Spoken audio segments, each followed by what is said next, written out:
Party विशेष की वो ज़्यादा बता पाएंगे कि उनकी पार्टी कहाँ क्या काम कर रही है या क्या नहीं कर रही है।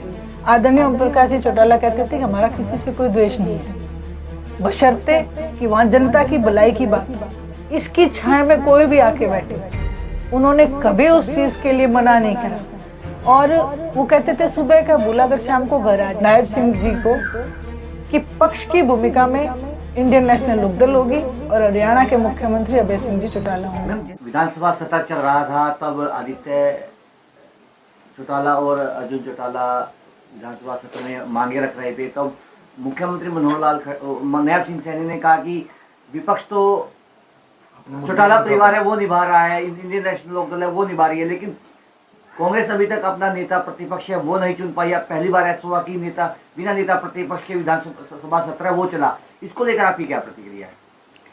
सबसे पहली बात तो पिछले विधानसभा सत्र में भी हमारा बेशक एक विधायक अभय सिंह जी चौटाला थे, विपक्ष की भूमिका तब भी उन्होंने निभाई। आज हमारे दो विधायक हैं, विपक्ष की भूमिका आज भी वो निभा रहे हैं। मैंने अभी अपने वक्तव्य में कहा कि आदरणीय चौधरी देवीलाल जी ने सीख दी है कि किस तरीके से हरियाणा के जो लोगों की आवाज़ को बुलंद किया जाए। वहीं आपने एक प्रश्न और पूछा कि नायब सिंह सैनी जी ने कहा कि विपक्ष की भूमिका में आने वाले समय में एनएलडी होगी और विपक्ष की भूमिका भी एनएलडी निभा रही है। ये फ्रेंडली मैच था। जो पिछला विधानसभा का चुनाव था वो कांग्रेस के साथ भारतीय जनता पार्टी ने हाथ मिला रखा था, और इस फ्रेंडली मैच को देखते हुए मैं तो यही कहूँगी कि विपक्ष के नाम पे तो इंडियन नेशनल लोकदल ही रहेगी। और आगामी जो विधानसभा का चुनाव होगा उसमें मैं आपके चैनल के माध्यम से ये कहना चाहती हूँ नायब सिंह जी को कि पक्ष की भूमिका में इंडियन नेशनल लोकदल होगी और हरियाणा के मुख्यमंत्री अभय सिंह जी चौटाला होंगे। जननायक जनता पार्टी अब की बार खाता है वो नहीं खोल पाई और ना शहरी निकाय चुनाव में अपने प्रत्याशी वो मैदान में उतारे।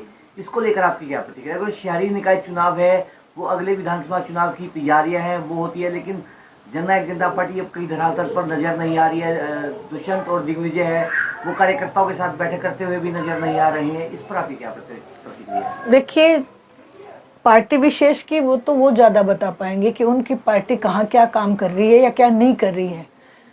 रही बात अगर एक आम जनता के हिसाब से अगर मुझसे आप प्रश्न कर रहे हैं तो मैं आपसे एक ही बात कहूंगी कि अपने एक कहावत है कि ताती बढ़ती रोटी हाथ पर हाथ बढ़ जाया करे, तो वो उन्होंने कोशिश की। एकदम से आए आदरणीय चौधरी देवीलाल जी की नीतियों को लेके उन्होंने लोगों से वोट बटोरे।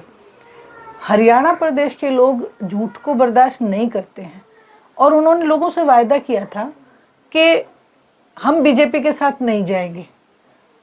बात तो करते थे बीजेपी के साथ ना जाने की और फिर बीजेपी से हाथ मिला लिया। आदरणीय चौधरी देवीलाल जी की कथनी और करनी में कभी फर्क नहीं था। आदरणीय ओम प्रकाश जी चौटाला की कथनी और करनी में कभी फर्क नहीं था। इसी तरीके से आदरणीय अभय सिंह जी चौटाला की कथनी और करनी में फर्क नहीं है। इसलिए आज जो हालात है जेजेपी के सामने वो उस वजह से है कि उन्होंने एक तो झूठ बोला, दूसरा जो मैंडेट मिला था वो बीजेपी के विरोध का मिला था। ऐसा नहीं था कि उन्होंने कोई करिश्मा कर रखा था, बीजेपी के विरोध के वोट मिले थे और बीजेपी के साथ वो चले गए। तो आज मैं सिर्फ एक आम नागरिक होने के नाते ये बात आपको कह सकती हूँ, अपनी पार्टी का उन्होंने क्या करना है क्या नहीं करना है ये बेहतर वही बता सकते हैं। क्या मैम दोनों परिवारों में सहमति एक बार फिर होती हुई नजर आएगी या फिर भविष्य में दोनों पार्टियां इंडियन नेशनल लोकदल या जननायक जनता पार्टी भविष्य में भी इस तरह एक दूसरे के विरोधी हैं वो होते हुए नजर आएंगे आगामी चुनावों में?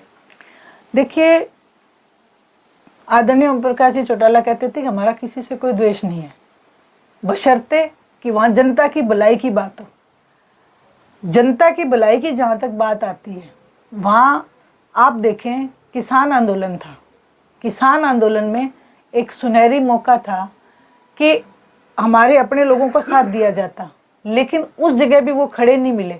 तो हम ना केवल परिवार को देखना हमारी जिम्मेवारी नहीं है, हरियाणा प्रदेश का हित किस बात में है ये देखना एक बड़ी जिम्मेवारी है।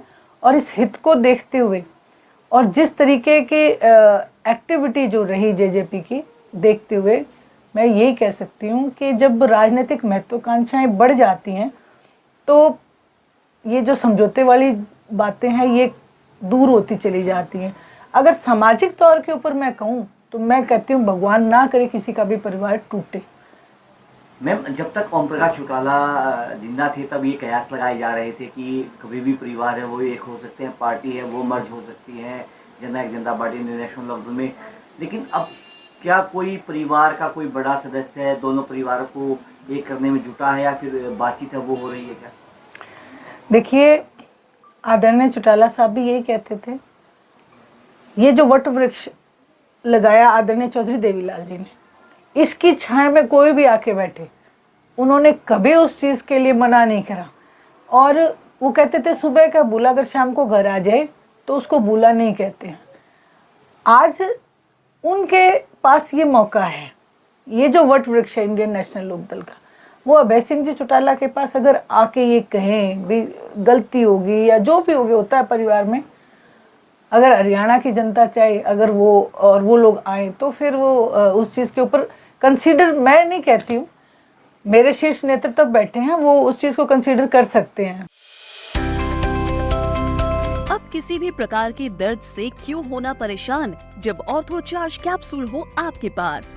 सभी प्रकार के दर्द में आयुर्वेदिक पद्धति पर आधारित रामबाण इलाज। कबीर औषधालय का ऑर्थो चार्ज ऑयल कैप्सूल और सिरप आपको देता है तुरंत आराम। अनेक प्रकार के दर्द जैसे sciatica, spondylitis, rheumatic pain, arthritis, lumbar pain, सभी दर्द को दूर करने का रामबाण इलाज 100% आयुर्वेदिक जड़ी बूटियों से बनाया गया ऑर्थो चार्ज कैप्सूल और ऑयल एक बार प्रयोग में अवश्य लाएं। अधिक जानकारी के लिए संपर्क करें।